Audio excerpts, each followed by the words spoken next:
Buenas noches, licenciado. Buenas noches, compañeros. Mi nombre es Rudy Rolando Chenkib. Carnet 2020-40-802, clave 72. Tengo el gusto hoy de desarrollar el tema de los elementos del tipo penal.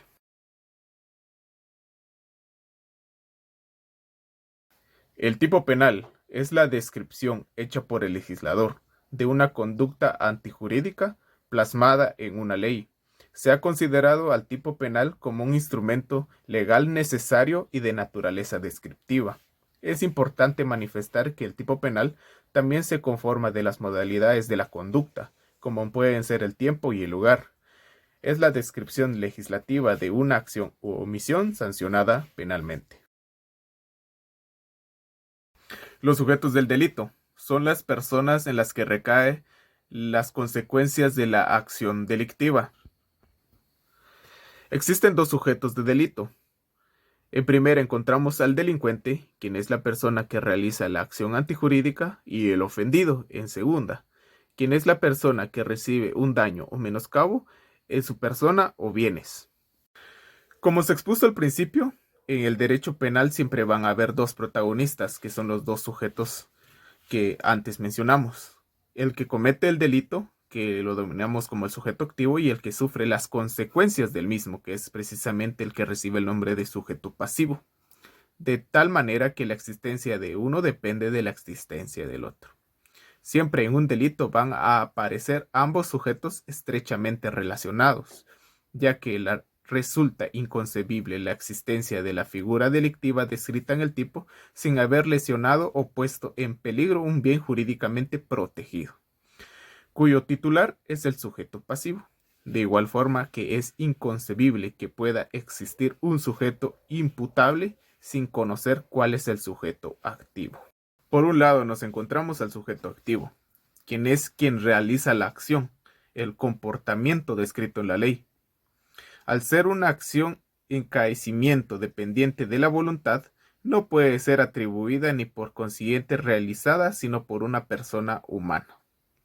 El sujeto activo es pues la persona o entidad quien realiza un delito o la acción antijurídica plasmada en la ley. Es quien comete o participa en su ejecución.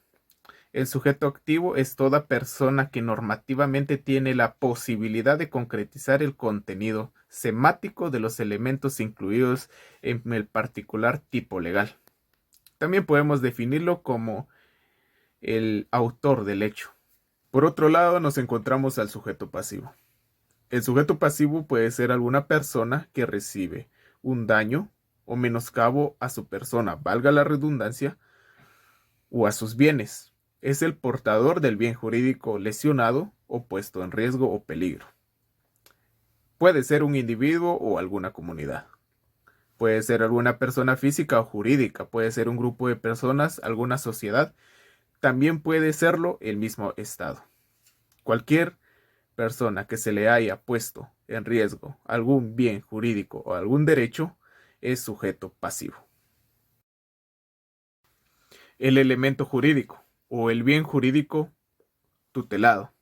El bien jurídico tutelado o protegido es de vital importancia para la constitución de las nuevas figuras delictivas, o tal extremo que no se puede concebir un delito que no pretenda la protección de un bien jurídico. Desde otro punto de vista, el objeto jurídico protegido por la norma penal y que resulta lesionado o puesto en peligro por el sujeto activo sirve como elemento directriz de ordenación de las figuras delictivas o tipos penales dentro de un código penal sustantivo en su parte especial. Tal es el caso de nuestro código penal, vigente en el cual las figuras delictivas están agrupadas atendiendo un bien jurídico protegido, a lo cual podemos decir que el bien jurídico tutelado es el derecho protegido por la ley. El elemento material. El elemento material u objeto material es la persona o cosa sobre la cual recae directamente el daño causado por el delito cometido. Cuando el daño recae directamente en una cosa, el objeto material será la cosa afectada. Así, según la disposición penal, pueden tratarse de un bien mueble o inmueble, derechos de agua, electricidad, etc. Por ejemplo, en el robo, la cosa mueble ajena es el elemento material. El verbo rector.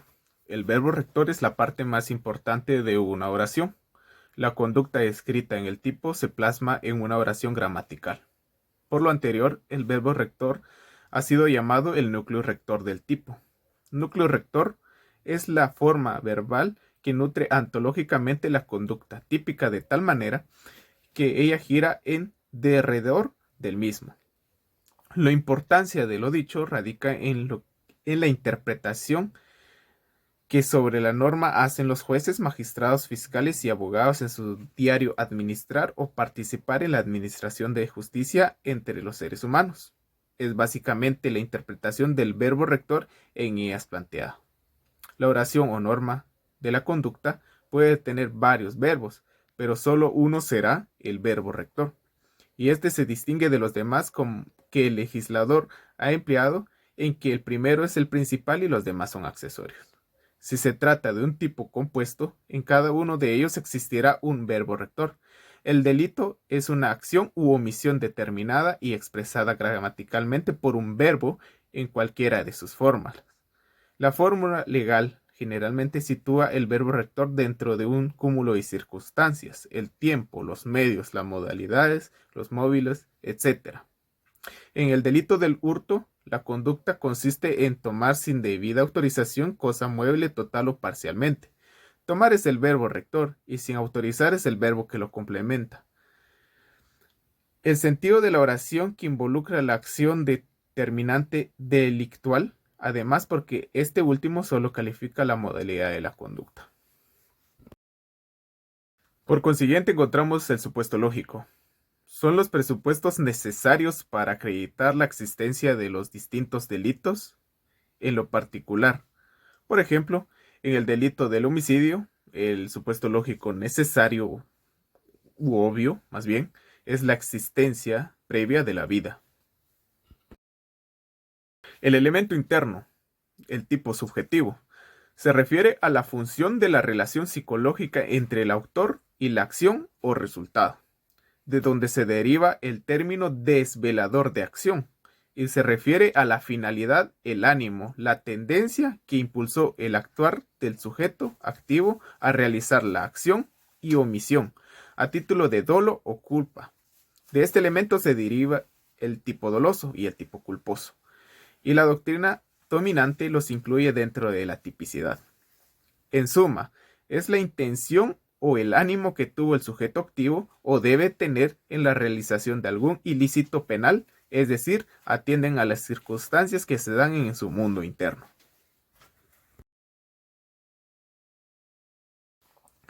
El elemento normativo. Por elemento normativo entendemos aquel término legal que exige una valoración, una decisión sobre su contenido. Cabe decir que los elementos normativos se refieren a aquellos datos que no pueden ser representados e imaginados sin presuponer lógicamente una norma. El elemento normativo es un término legal que exige su valoración, una decisión sobre su contenido. Los elementos descriptivos son todas aquellas construcciones de lenguaje incluidas en una definición típica que cualquiera puede conocer y apreciar en su significado, sin mayor esfuerzo. Los daños, las lesiones, la muerte, etc. pueden ser algunos ejemplos de ello, pudiendo ser percibidos por los sentidos.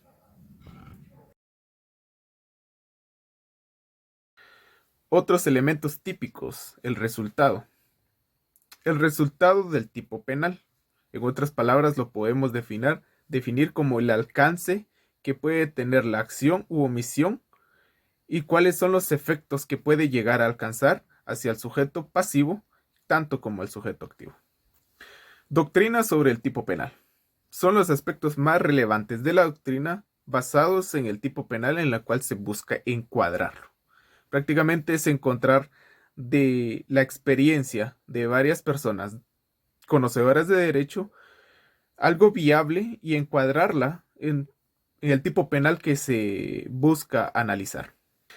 La pena relativamente determinada.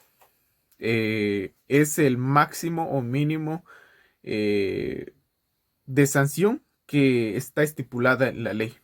Prácticamente podemos decir que es el cumplimiento de la responsabilidad del sujeto activo frente a la norma legal. Prácticamente en la legislación guatemalteca la encontramos plasmada desde sanciones, multas, en las cuales el sujeto activo tiene que hacerse responsable. Continuando con el desarrollo de los elementos del tipo penal, el artículo en los cuales tendré que desarrollar dichos elementos es el artículo 367, que es el levantamiento de planos de fortificaciones, que literalmente dice de esta manera: quien sin estar legalmente autorizado levantare planos de fortalezas, cuarteles, buques o embarcaciones, arsenales, hangares, vías u otras obras militares, será sancionado con prisión de 6 meses a 2 años y multa de 200 a 2,000 quetzales. Como ya había mencionado antes, el tipo penal es la acción que el legislador plasma en la ley como una acción antijurídica o culpable. En este caso, el tipo penal que el artículo enmarca es: quien sin estar legalmente autorizado levantare planos de fortalezas, cuarteles, buques o embarcaciones, arsenales, hangares, vías u otras obras militares. Este es el tipo penal que el artículo 367 enmarca.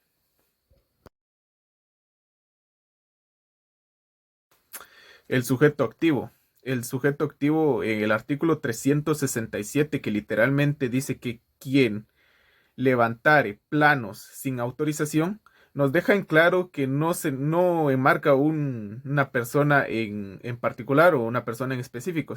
Más bien puede ser cualquier persona que tenga la capacidad, y esa se adquiere pues después de la mayoría de edad. En este caso sería una persona mayor de 18 años. El sujeto pasivo, como lo mencioné anteriormente, es a quien se le vulnera el derecho o se le hace daño a sus bienes. En este caso sería el Estado de Guatemala. Y el elemento jurídico o el bien jurídico tutelado que se le vulnera al Estado de Guatemala sería la seguridad nacional, al realizar una construcción de uso militar que ponga en riesgo la integridad o la seguridad nacional o del Estado.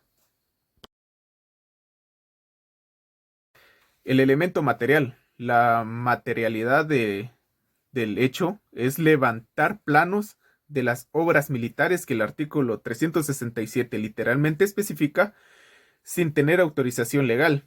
Esto no implica el hecho de que el país se encuentre en guerra. El verbo rector pues es levantare, levantar planos u otras obras militares. El supuesto lógico, pues en mi manera de entender el artículo, es que el Estado de Guatemala autoriza levantamiento de fortificaciones del uso militar.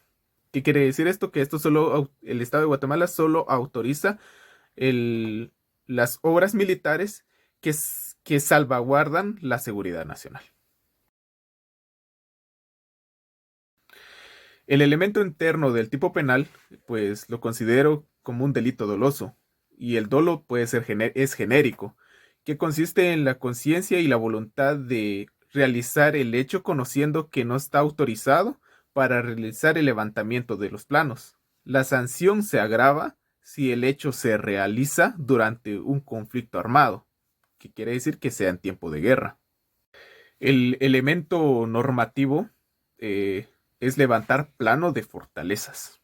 El elemento descriptivo, que son las palabras claves, son quién, levantare planos, estado. ¿Quién? Porque cualquiera puede ser el sujeto activo. Levantare planos, que es el delito. Y estado, que es el sujeto pasivo. Otros elementos típicos resultado es el levantamiento de fortificaciones de uso militar, que el resultado que podría alcanzar es la vulneración de la seguridad nacional, que es el bien jurídico tutelado. La doctrina sobre el tipo penal, en la doctrina el legislador busca proteger o preservar la seguridad interna del Estado. La podemos encontrar en el libro de Derecho Penal del tomo 2 del doctor José Matavela, y la pena relativamente determinada es la prisión de 6 meses a 2 años y multa de 200 a 2000 quetzales. Este fue mi análisis sobre el tipo penal que enmarca el artículo 367, que es el levantamiento de planos de fortificaciones. Muchas gracias por la atención que prestaron, compañeros, y muchas gracias, licenciado, por el tiempo que me presta. Me despido y pues que en sus labores le vaya muy bien.